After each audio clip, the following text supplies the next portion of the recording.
So let's look at some exemplars. So this is an exemplar. So under the category, because there will be categories, and you'll see that in your spreadsheet. I've kind of created the different categories, and you'll see 3 of them in the exemplars now. So this category was work paid. There'll be one that says work unpaid.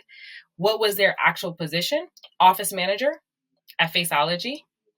What do they do? Boom, action verb. Sold products. Next action verb. Organized bills. Scheduled appointments. What grades did they participate? 9th through 10th. The timing was normally in the fall. Hours per week, 20. Weeks spent per year. Only did it 10 weeks because of the fall, right? It's around 10 weeks each kind of term that you think about. And do you want to participate in college? Yes or no?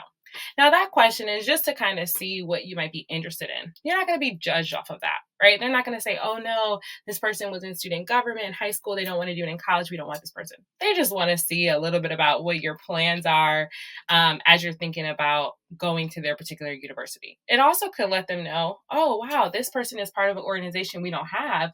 We need to kind of reach out to this person and say, hey, would you want to start it? So don't get tripped up by it. You don't have to put yes because you think it'll give you brownie points. It won't. They just want to kind of know a little bit about what you're thinking about doing and outside of the classroom once you're in college.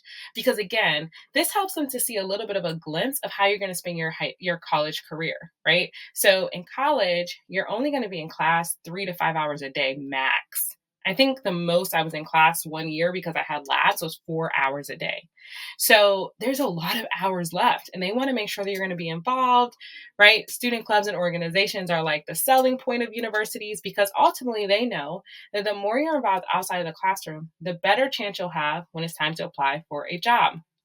So think about this. The same way that all of the students that are coming in with their application to this particular university have a similar profile as you, and they want to see, okay, what else is there to you, which is why you want to show them some receipts about who you are, is the same thing that's going to happen when you apply for jobs in a few years, right?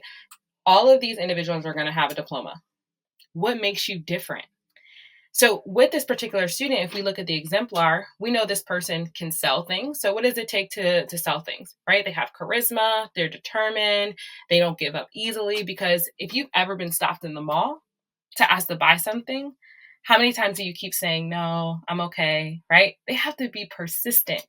So don't think that these words don't matter.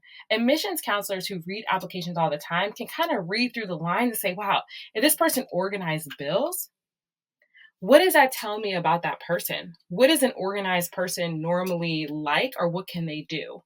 Scheduling appointments, you're responsible, right? So remember, I know you might think they're just words, but these words will have a whole bunch of other opportunities for you to shine as you're being read through the admissions counselor's eyes when they're looking at your application.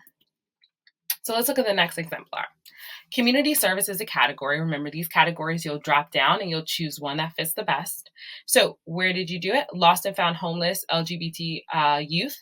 And what did you do? You organized store donations. Here we go with that word again. Interacted and guided customers. Okay. People-oriented, professional. You manage merchandise, right? If you can manage things, what does that tell us about you? Think about it. What grades do they do at 12th grade? But it still made it because these are really good qualities for us to understand. What is the timing of participation? Hours per week, weeks spent per year, and intend to do in college? No, again. And again, that's okay. Let's look at our last one. Athletics, JV and varsity. So they decided to combine it. Basketball and touch rugby. They were team captain for both. So they didn't need to separate it. They decided, you know what, we're going to put it together. Maybe they had more than the amount of activities and they decided to combine this one. So this is a really good exemplar for you all who have separated all your activities, but are running out of room to list all the cool ones that you want. These are the ways that you want to do that. So you piloted both teams to win state tournaments and receive the most valuable player, coaches award, recognition of success as a basketball player and leader, or a player and a leader. As you see, they participated in 8th, 9th, and 10th grade. The timing of the participation, all year. Hours per week, 18. Weeks spent per year, 16. Intend to participate in college, yes. So it doesn't mean that they want to participate on like the level of like D1, D2, D3. There's intramural sports, right? Where you can get involved and it's just for fun. They have trophies. Sometimes you get to travel. There's club sports where you play other schools that are also kind of not necessarily D1, D2, D3, but they still are competitive. So the last thing you want to do, the last tip I'll give you for the activities list is this. Within your activities, I want you to think about all of them printing out on a sheet of paper. Whatever one you enter first will be printed out on top, and the ones at the bottom printed out at the bottom. I want you to think about, if the admissions counselor only reads your top 3 to 5, will they get your most important activities at the top? So when you add them into the platform, remember, they're printing out your application. They're going to read it in the order that it's printed. If they can only glance at 3 to 5, make sure that your most important activities are at the top. It doesn't matter if your most important activity was from ninth grade. If it's the one that really resonates with you the most, that's the one that you want to put in at the top. And then the other ones, if they get to it, amazing. But you always want to make sure that you're shining at the top of this activity list. So if you have 10, make sure you rank them in order, right? So making sure that the ones on top, you put on the top.